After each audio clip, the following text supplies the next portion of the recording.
ಪರೀಕ್ಷಾ ತರಬೇತಿ ಸೇವೆಗಳಲ್ಲಿ ರಾಷ್ಟ್ರದ ಮುಂಚೂಣಿಯ ವಿದ್ಯಾಸಂಸ್ಥೆಯಾದ ಆಕಾಶ್ ಎಜುಕೇಷನಲ್ ಸರ್ವಿಸ್ ಲಿಮಿಟೆಡ್ ಕರ್ನಾಟಕದ 9 ಮತ್ತು 10ನೇ ತರಗತಿಯ ವಿದ್ಯಾರ್ಥಿಗಳಿಗೆ ಕೆಸಿಇಟಿ ಅಂದರೆ ಕರ್ನಾಟಕ ಕಾಮನ್ ಎಂಟ್ರೆನ್ಸ್ ಟೆಸ್ಟ್ ಕೋರ್ಸ್ಗಳನ್ನು ಪ್ರಾರಂಭಿಸಿದೆ.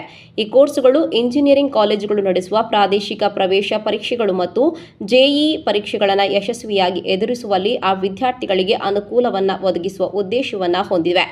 ಇಂಗ್ಲಿಷ್ನಲ್ಲಿ ನಡೆಯುವ ಈ ಕೋರ್ಸ್ ಪದವಿ ಪೂರ್ವ ಬೋರ್ಡ್ ಪರೀಕ್ಷೆಗಳು ಮುಗಿದ ನಂತರ ಪ್ರಾರಂಭವಾಗುತ್ತದೆ ಎಂದು ಆಕಾಶ್ ಎಜುಕೇಷನ್ ಟ್ರಸ್ಟ್ನ ಮಂಗಳೂರು ಸಹಾಯಕ ನಿರ್ದೇಶಕ ಶ್ಯಾಮ್ ಪ್ರಸಾದ್ ಅವರು ಪತ್ರಿಕಾಗೋಷ್ಠಿಯಲ್ಲಿ ತಿಳಿಸಿದ್ದಾರೆ. ಇನ್ನು ಪಠ್ಯಕ್ರಮವನ್ನು ಕೆಸಿಇಟಿ ಮತ್ತು ಜೆಇಇ ಪಠ್ಯಗಳನ್ನು ಆಧರಿಸಿ ಸಿದ್ಧಪಡಿಸಲಾಗುತ್ತಿದೆ. ಇಂಗ್ಲಿಷ್ನಲ್ಲಿ ಅಧ್ಯಯನ ಸಾಮಗ್ರಿಯನ್ನು ಒದಗಿಸಲಾಗುತ್ತದೆ. ಪರೀಕ್ಷಾ ಪ್ರಶ್ನೆ ಪತ್ರಿಕೆಗಳನ್ನು ಪರಿಣಿತರು ಸಿದ್ಧಪಡಿಸುತ್ತಾರೆ. 9 ಮತ್ತು 10ನೇ ತರಗತಿಯ ವಿದ್ಯಾರ್ಥಿಗಳಿಗೆ ಪ್ರತ್ಯೇಕ ಬ್ಯಾಚ್ಗಳನ್ನು ಒದಗಿಸಲಾಗುತ್ತದೆ ಎಂದು ತಿಳಿಸಿದರು.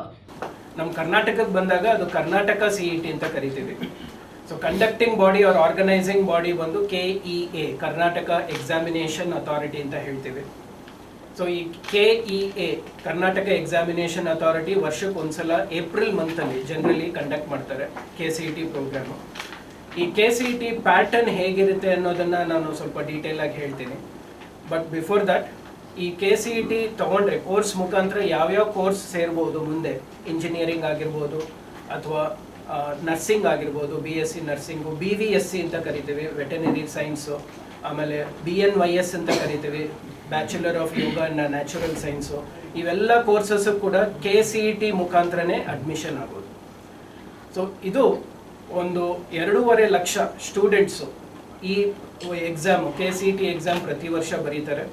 ಸೊ ಥ್ರೂ ಕೆಸಿಇಟಿ ಆಸ್ಪೈರೆಂಟ್ಸ್ ಬಂದು 2.5 lakhs ಇರ್ತಾರೆ. ಬಟ್ ಆ್ಯಕ್ಚುಯಲ್ ಇಂಜಿನಿಯರಿಂಗ್ ಸೀಟು ನಿಮಗೆ 1,32,000 ಸೀಟ್ಸ್ ಅವೈಲೇಬಲ್ ಇದೆ ಕರ್ನಾಟಕದಲ್ಲಿ. ಸೊ 2.5 lakh ಸ್ಟೂಡೆಂಟ್ಸ್ ಬರೆಯೋದ್ರಿಂದ ಡೆಫಿನೆಟ್ಲಿ ಕಾಂಪಿಟೇಷನ್ ಅನ್ನೋದು ಇದ್ದೇ ಇರುತ್ತೆ ಕೆಸಿಇಟಿಯಲ್ಲಿ. ಇದರಲ್ಲಿ ದಕ್ಷಿಣ ಕನ್ನಡ ಜಿಲ್ಲೆಯಲ್ಲಿ 5,000 to 6,000 ಸ್ಟೂಡೆಂಟ್ಸು ಬರೀತಾರೆ ಈ ಕೆಸಿಇಟಿ. ಉಡುಪಿ ಜಿಲ್ಲೆಯಲ್ಲಿ 6,000 to 7,000 ಸ್ಟೂಡೆಂಟ್ಸು ಪ್ರತಿ ವರ್ಷ ಬರೀತಾರೆ.